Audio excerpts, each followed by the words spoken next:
γυναίκα όταν φύγω να παντρευτείς τον Γιώργο. Μα, εσύ τον μισείς τον Γιώργο. Ακριβώς. Να του κάνεις τη ζωή κόλαση, όπως έκανες τη δική μου.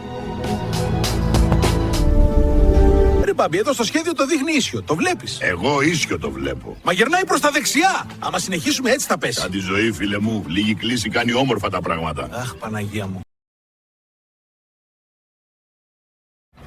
Μας τώρα σου έχει βγει καλό το μηχάνημα. Δεν βλέπω να κυκλοφορούν πολλά τέτοια. Άμα το προσέχεις και το ποτίζεις με πετρέλαιο, κρατάει σαν καινούριο. Γιώργο, γύρνα πίσω, έχεις πιει πολύ. Χαλάρωσε, φίλε. Έχω πάρει ταξί να γυρίσω σπίτι. Στο σπίτι σου ήταν το πάρτι. Πού πάω? Μπορεί να μην είμαι πλούσιος, να μην έχω ακριβό αμάξι ούτε μεγάλο σπίτι όπως ο φίλος μου ο Γιώργος, όμως θα σε αγαπώ για πάντα. Αν με αγαπάς αληθινά, θέλω να μου γνωρίσεις το φίλο σου το Γιώργο.